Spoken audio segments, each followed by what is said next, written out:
The year was 1991.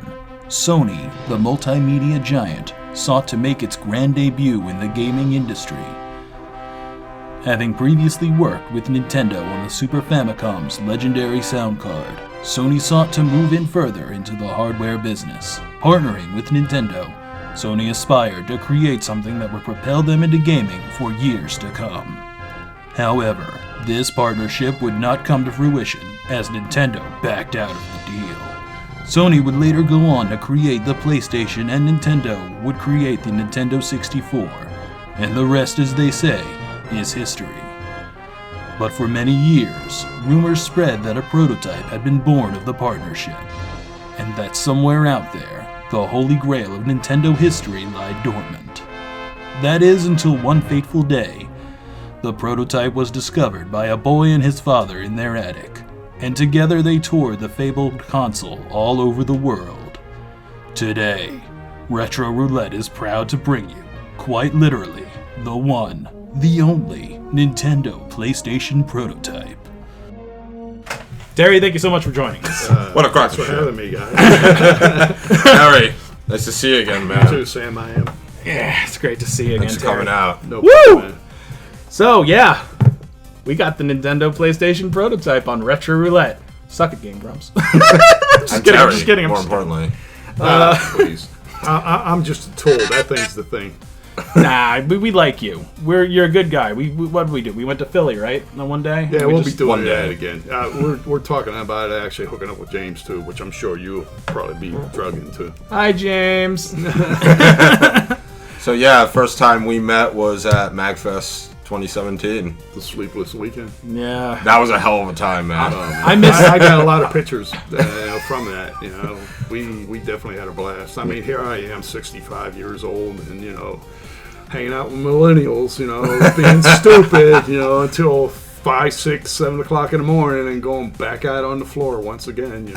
Nothing wrong with it as far as I'm concerned. Yeah, but the energy levels when you're at expos is a complete different than when you're flying to somewhere. You're like, oh, I can't wait to get there. And when you get to the expo and you start hanging out with people, it's like, yo, man, let's go. And then when that's what he said, Yeah. Fest was unfreaking. There's no stopping you once you have the momentum. You're in it. Yeah, we were pretty much, between James and the rest of the guys that signed that card, we were pretty much attached to the hip that whole weekend. Oh, Yeah, we were. I missed that MagFest, of course, and then I jumped in. I was hoping to see you guys at later conventions that I went to. Never did. So then James tells me, "Hey, we're gonna go to Philly, and Terry's gonna come with. Anthony, you want in?" Yes. Actually, if you want, I can forward you some of the pictures. Oh yeah, that'd be great. I would love to see that. Yeah, especially the one with James kicked back on the bed with the prototype. These Oh yeah, that's a great one. I saw that. That was James's pride and joy. And speaking of pride and joy, hey James, what you gonna do? For those of you who don't know, we were friends with a fellow YouTuber named James Reiner. He does a lot of Shenmue related videos. Check his channel out. He's a great guy. We absolutely love James.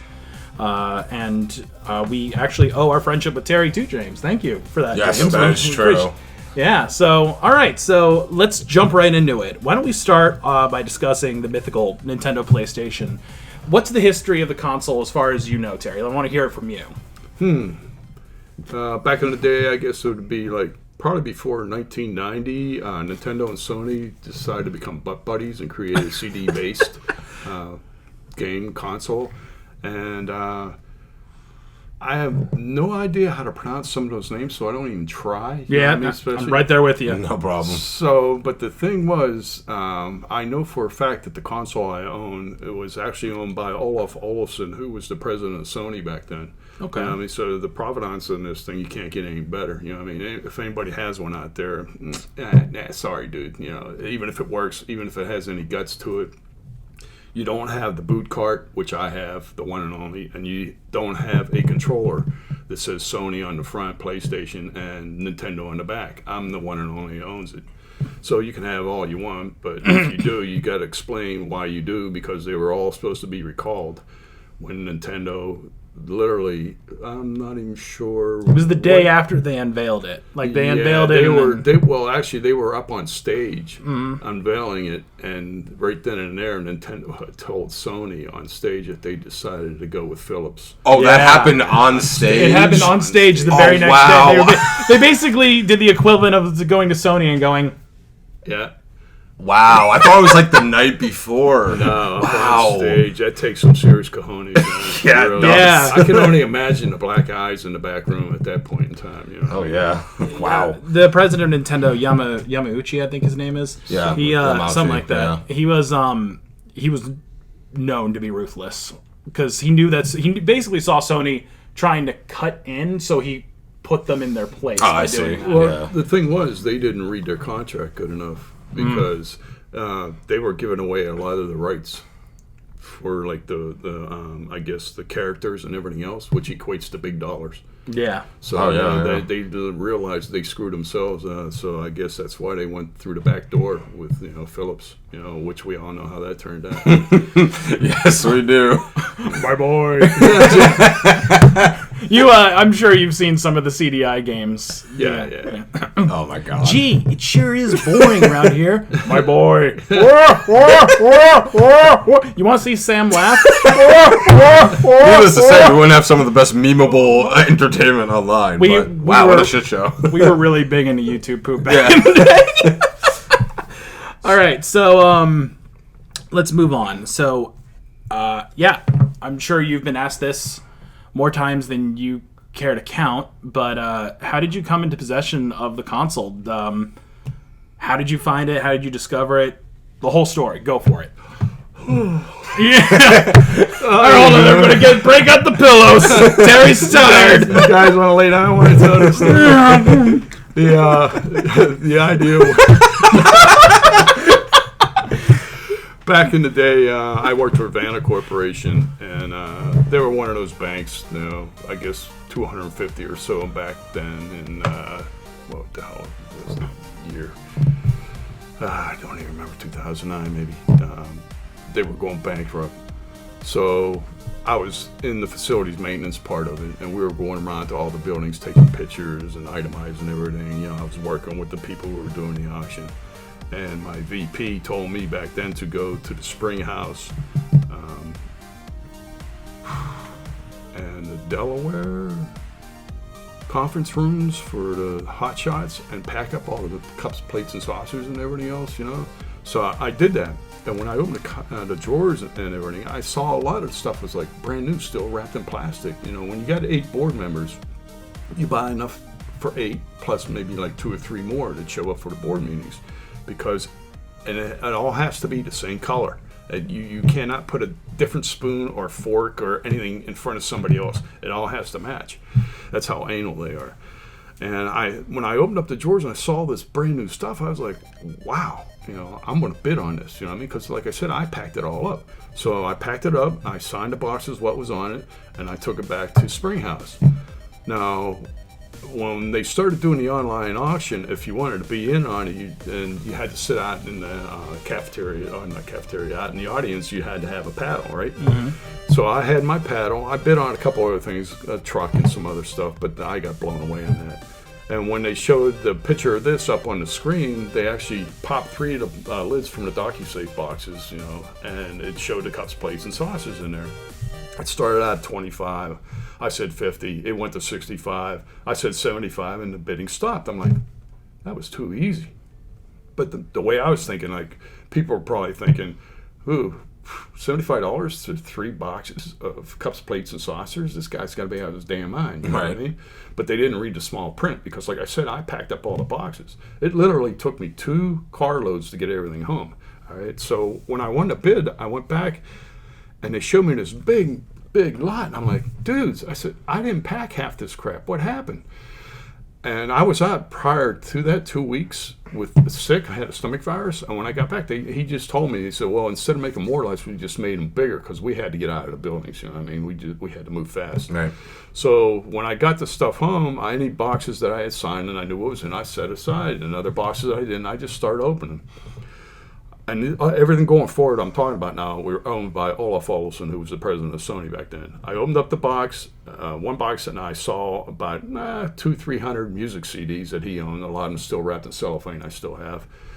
And another one I opened up, it had some wingtips, shoe shine kit, and some ties and stuff in there. I mean, when I was dating back then, I had my girlfriend go through the ties, and you're not going to throw away a $200 silk tie. You have a clean, I gave her the rest for her kids, and she could do what she wants with them. And another box I opened up, I probably have like close to 30 games for various consoles. I got some 3DO, I got PS1 games that are still wrapped in cellophane that were owned by him. Oh. I mean, so, the provenance on those are pretty good, and I'm looking at selling those also. And then when I opened up the other box, I found the prototype in there, one and only. The controller, the one and only. And the boot cart, the one and only. And it sat in my basement, I guess, from 2009 until 2015, until my son was on Reddit one day. He's Analog Boy on Reddit, but I don't know if he's on there anymore. And the gaming gods must have been shining on us that day, because when he went on there, they were talking about back in the day when Nintendo and Sony were supposed to be butt buddies and creating this thing. And he's like, "Oh yeah, my dad's got one of those up in his attic." And you know how much those people on Reddit love each other. They walk down, I hold hands singing "Kumbaya" and stuff, but they beat him up bad, and I'm laughing like hysterical. And they were asking him to show pictures. And this was a couple months before July 3rd, before he came home on the weekend, because he asked me to get it out of the attic. And I'm saying, what the hell for, because, people want to see it, So I had a flip phone back then. Mm-hmm. I literally took 3 pictures of it, sent it to him with my flip phone. And he says, "Dad, I can't post these. They look like, you find a Bigfoot." You know what I mean? So he came home July 3rd weekend in 2015. And I said, "Yo, I still got that prototype." Well, I didn't know it was a prototype. I still got that console, up in the attic that I brought down. He goes, "Okay." So he came up, he did a 1:42 video. No, he took pictures first, posted those, and he went out with friends of his that night at a bar, and his cell phone literally died. Mm-hmm. So he didn't know what was going on with the prototype back then, and we just thought, whatever, you know what I mean? So when he got home not that night, the next day, because he slept at his friend's house, he was a little tipsy, you know what I mean? Yeah. As soon as he plugged his phone in, he told me it literally blew up. Everybody wanted a piece of his butt. And not only that, a guy named Brian from Polygon must have been calling him every 10 seconds. He said, because as soon as he plugged it in, he picked it up and goes, "Hello, who's this?" "Brian from Polygon." And he goes, "How'd you get my number?" He says, "I got it off LinkedIn." He's like, "I got to take that down," you know what I mean? So he said to him, and like I said, we didn't realize that this literally went viral all around the world. I mean, it was unbelievable. So he says, "Can you do us a favor?" And he goes, "What's that?" He says, "Can you do a video, because anybody can find pictures and post them. Can you do a video showing you holding it? And, that's why we, get a better idea that you actually own it." So he did. He came over in the kitchen. We did a 1:42 video. And when he posted that went viral too, all over the world in every language. We were like, "What the hell do we have here?" You know what I mean? Yeah. It just blew our mind. That night on July 3rd, we actually took Facebook. We trended the whole day. We took over Facebook. That's amazing. Yeah. Wow. We were blown away. That night we were sitting at the bar with him and the 3 of his friends. They had their cell phones out, and they're constantly checking Facebook, and it was going up 20, 30,000 hits every time we turned around. And we're just getting drunk, having a good time. And then it just took off from there before we even started doing this. I mean, there's just so much I can tell people. It's just, it could be a good book. Yeah, no, it should definitely be a book. I think you absolutely should write. Yeah. So we fucked up and forgot to dump the Goemon footage off of there. So I believe we were talking about you trying to write a book while you were in Hong Kong. Yeah, we looked into that. Actually, we went to some publishers and stuff, and my son, we even tried to get like a crowdfunding thing going to where, get money for it, and it just didn't take off. We were, if I remember, we were looking for like $30K, you know what I mean? And because, we wanted to go back, go to Japan and Hong Kong and talk to some of these people who were involved in this thing. Sure. Yeah. And we just didn't have enough following back then. You know what I mean? If we wanted to do it nowadays, it might go, but I doubt it, you know. But, you know, it would still be cool to have a book. You know Yeah. what I mean? Oh, yeah. And you should narrate the audiobook. Yeah.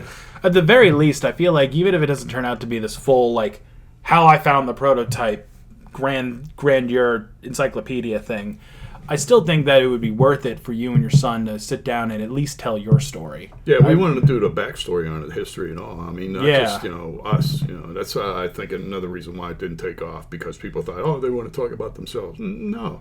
No. You know, that wasn't the whole premise, you know. So. Yeah. All right, so next question here. We got, did it take any modifications to get it operational, and what work did you have to put into it to get it up to snuff? Ben Heck did the work on it. He Okay. replaced, basically, when he first had it, when we were reached out to by Pat Stanley, who was the producer of the Ben Heck show back then. She says, yeah, we'd like to tell the story about it, but we're curious on whether you'd like, you know, let Ben open it up and repair it. And my mind's going, yeah, but I didn't know about Ben Heck, because we were confronted at Midwest Gaming Classic. My son knew about Ben, I didn't. And in 2016, which was the first expo we actually went to here in the States, anywhere, he confronted my son, and I told him, I said, look, I told my son, you know, tell Ben, you know, we're committed to Dan and Gary here, you know, at the expo. Ben can't get his hands on it right now. But then like 10, 12 days later, that's when Pat reached out to me. And I said, well, I'm not shipping it, and the only way you're going to get your hands on it is if you fly us out there with the prototype and put us up with, you know, my whole spiel with the, you know, my terms. And they accepted it, and we were there like a day and a half. Ben opened it up. I call him Inspector Gadget, because as quirky and funny as he is off video, he's the same way on video. He had his magnifying glass out, and he's down there looking at it. He'd get up when he gets tired, because I'm sure his mind's rolling like 1,000 miles a minute. Stand up, he'll sing a show tune, tell a joke, sit back down, you know, and go right back to work. And for like a day and a half, he's like, Terry, how far do you want me to take this? I said, Ben, whenever you're tired of looking at it, playing with it, put it back together, and we'll get the hell out of here, you know what I mean? So when he was down there with his magnifying glass, he smelled the motherboard, and he could smell 3 capacitors that, you know, were bad, so he replaced them. And, you know, it started reading on the panel, no disk and stuff like that, but it wouldn't open and close. Right. So I said to him, I said, well, hell, you know, at that point, you got a speaker we can plug into the back to see if we got sound now. So he, you know, if you know Ben, he just cut wires on this one little itsy bitsy speaker and spliced it together, plugged it in the back, we had sound. So it was like 2 Hail Marys. Wow. Oh, wow. You know what I mean? Holy shit. Yeah, so at that point, you know, we were happy with what we had, you know what I mean? Even though the CD portion wasn't open and closing, you know what I mean? Yeah. So, you know, we got out of there with it as it was. Did you ever get the CD port working? Yeah, Ben, the second time is when I gave it to him for like 3 weeks before Midwest Gaming Classic in 2017. I can't remember where the hell I was coming back from, but Pat Stanley met me at Chicago O'Hare Airport, and I handed it off to her, and, you know, Ben did his magic. I mean, at one point in time, he had like 7 or 9 videos about this thing on his website. Yeah. Episodes 246, 247, and 288 are actually the 3 you want to watch. You know, Okay. It shows him doing the repair, and it tells you about the schematics and a bunch of other crap about it, and it actually shows when the prototype opens and starts closing and playing. It plays music CDs. Well, if you put a gaming cartridge in it, you hear the sound. Once you put the music CD in there, it cuts the sound off from the cart, and you hear the music, which is cool. If you don't want to hear, So if you're, wow, that's like doing that's custom soundtracking before custom soundtracking. Yeah, wow. That's the innovation nuts. of that is pretty nuts. Holy shit! So it played music CDs. Did it also, like, was it projected to have? It was obviously projected to have disc-based games, right? Yeah, Secret of Mana, I know, was supposed to be created for it. Somewhere out there, one of those guys who created Secret of Mana is probably sitting on it and doesn't care.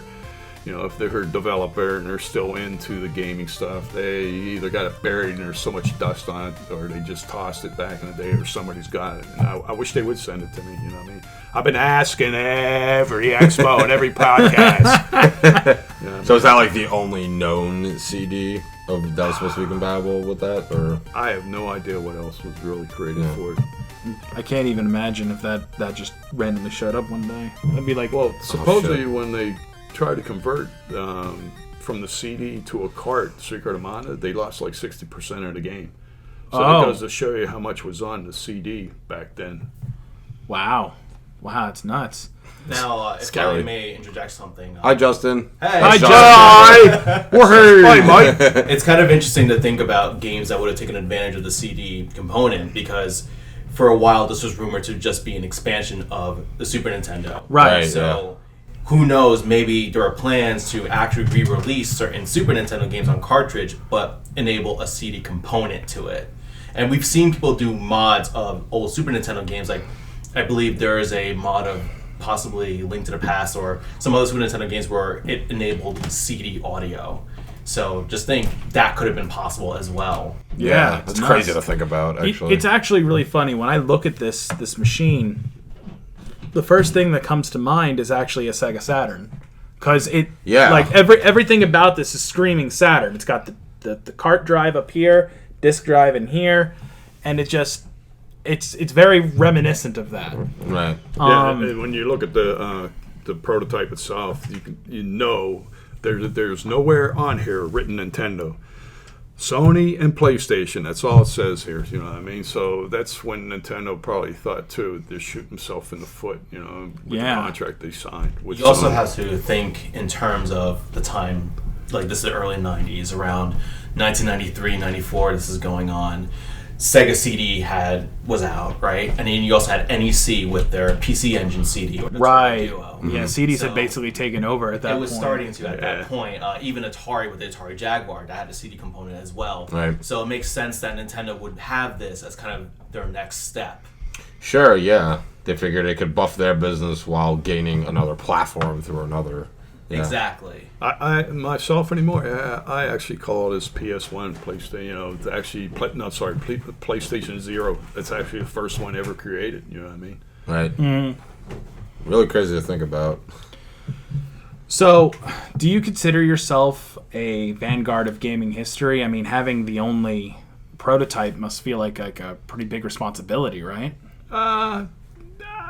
I guess, you know what I mean? It's cool that me and my son own it, but, you know, I'm just your average Joe to own something, you know, so cool, you know what I mean? And it's the pivotal point in gaming history. You're not going to get anything any better than this right in front of you right now, here today, ever. Yeah, no, you got that right.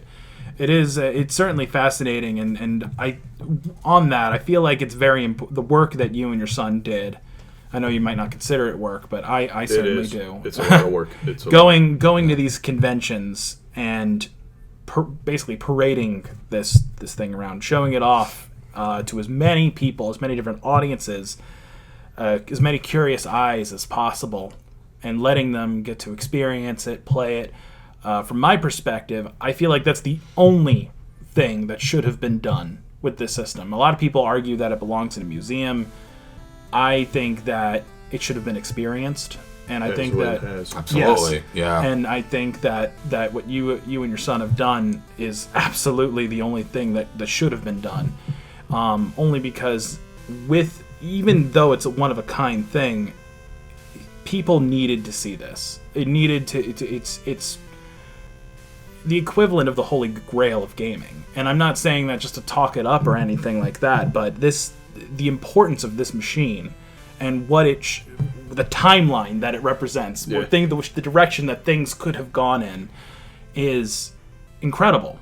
And I just, quite frankly, I'm humbled just to be sitting at a table with it on it. Yeah, I'm not worthy. Yeah. We're not worthy. We're not worthy. Coming from the guy who tried to use it as a pillow not 10 minutes ago. That's right. If you know Phil Moore, he tried to lick it and stuff like that. I got some pictures of him.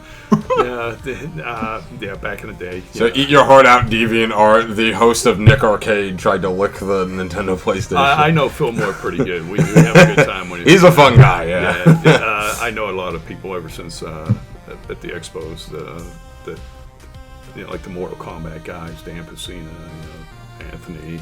Yeah, I've seen you post a bit about that. That must be cool. It kind of opens you up to a world of all these crazy characters in the industry.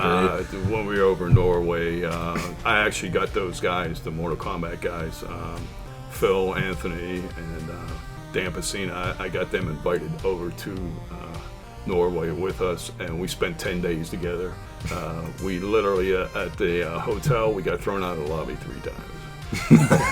We got thrown out of a restaurant one time. Yikes. And we actually they got tossed out of my room one time. Yeah. And there's a lot I'm taking to my grave with those guys. What we would have wanted to hear about the Mortal Kombat videos. So absolutely. If you ever get a chance to hang out with the MK crew, do it. You were missing a good time. Yeah, I'm sure. So we kind of touched on this already, but this is actually our last question for the formal interview part. And that is, we know of Secret of Mana that was going to be a disc, but were there any like cartridge-based exclusives, or do we know of any exclusives for this? It'll play any Super Famicom game that you got, and if you it's not region locked, so if you pop this piece off, you can play Super Nintendo. And then Justin had a question also. Yeah, go for it. Oh yeah, that's right. You asked it earlier. I completely forgot what your question was because I'm me. Because here at Retro Roulette, we care. So one of my contributors over at Operation Rainfall. Hashtag Operation Rainfall. Yeah, right. Little shout out there. He wanted to ask: has Sony, Nintendo, or any legal representatives tried to reclaim it through the courts or any kind of legal procedures? No, they can't. If any of you know, once you buy something at an auction, it's legally yours. No matter, even if you open up a box and you don't even know what's in there. Once you buy it, it's yours. I even checked before I went to Hong Kong with the guy who sat on the U.S. patent and a corporate lawyer here in the States. And they told me, Terry, you can do whatever the hell you want with it. You just can't put Sony or Nintendo on it anywhere. Because we were looking at cloning it and putting a Raspberry Pi in it. But by the time we figured we were going to be partners with Dixon, by the time we figured out the percentage he would have to pay to his government and the percentage my son and I, because we're tethered to the States here, it just wasn't worth the aggravation for all the work we were going to put in. And like you had said, the work of getting to these expos, people have to understand, I literally have to reach out to these people via internet, email, phone conversations, for hours on end and tell them my terms, and and they'll just shoot me down. You know what I mean? Yeah. And I've spent a lot of hours to get invited to some of these, and then some people just reach out to me, which is cool because once I tell them my terms, they're like, "Oh yeah, no problem." You know what I mean? Like, done. You know what I mean? It's amazing. I find with the smaller cons, jump all over my terms. When you start getting the cons like 200,000 up to 500,000, they're like, we have to check our budget. Really? Yeah. You got to check your budget? That's interesting to me. Seriously. And my terms changed this year because I only travel with the prototype. I make zero money on this. My terms, for the most part, they have to pay for everything: flight, hotel, stipend for food, and my shuttle service to and from the airports. This year, I tried adding a rental fee, and anybody who reached back out to me, I reached back out to them, they pretty much said, "Oh, we were hoping it was just the same deal as last year." I'm like, dude, I'm not making any money on this. I have nothing for sale. It's costing me to go to your expo. Right.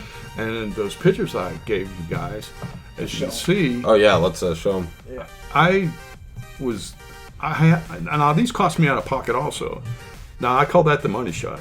And then that one there, it's just a picture of the prototype. Now, when I bought those, I was offering them up cheap, $3 a piece or 2 for $5, and I've sold very few of them. And like I said, they cost me out of pocket. You know what I mean? Yeah. So I thought as long as I can make money on this thing, I'll keep traveling with it. But it's got to stop, man. It's hard. Yeah.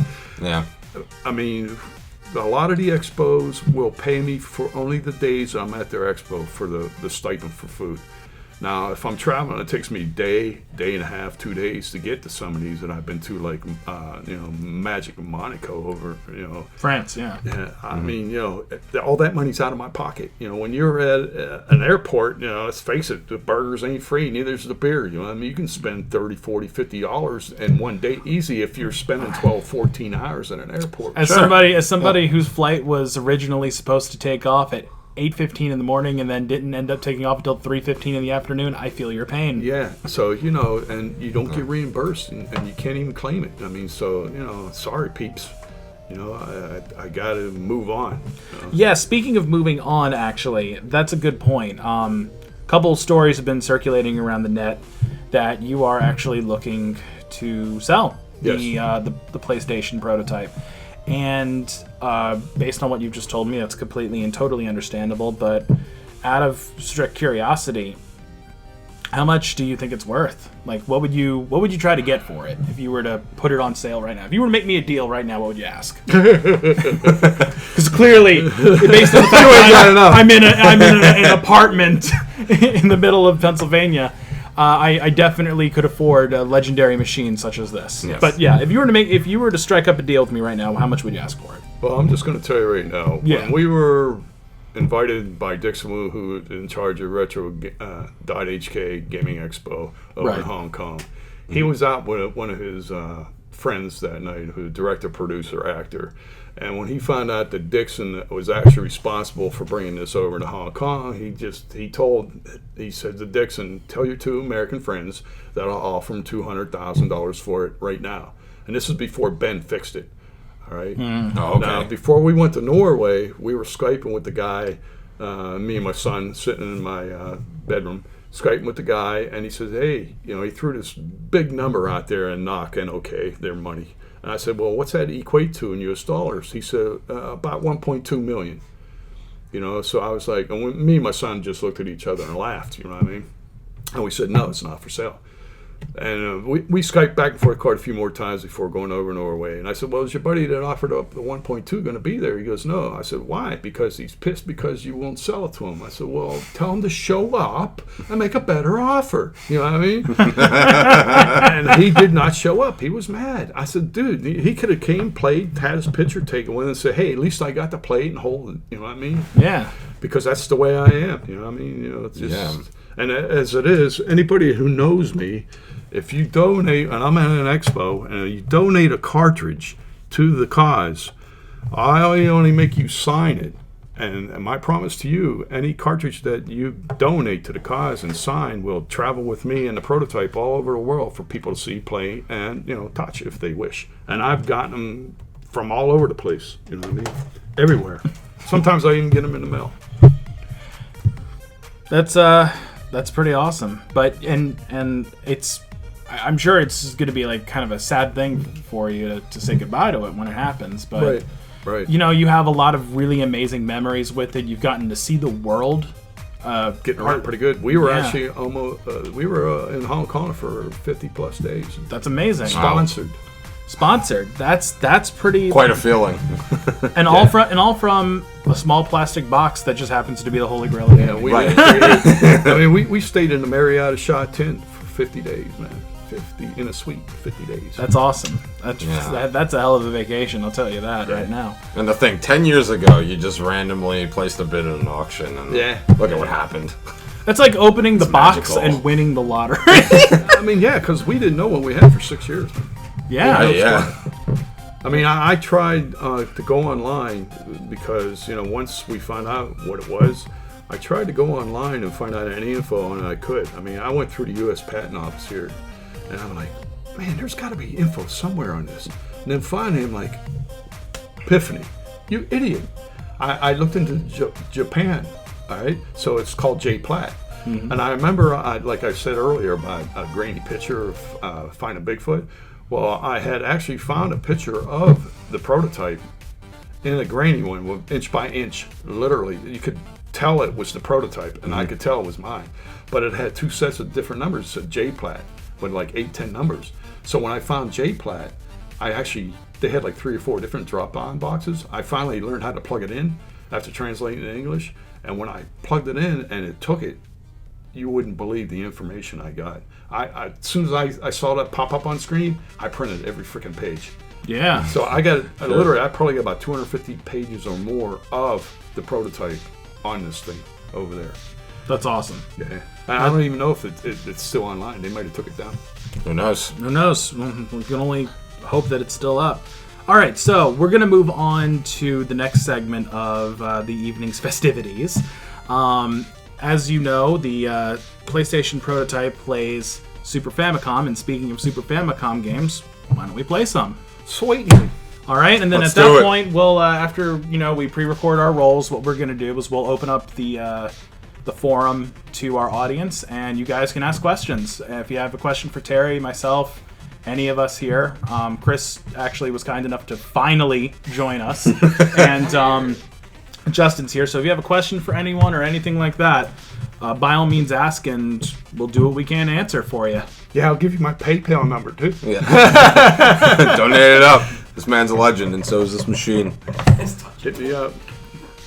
Terry, thanks so much for I've coming been out. blushed. Man. We're gonna have a good time. Yeah, all right, it's going to be a good night. Yeah. Well, so you'll be bored of me by then.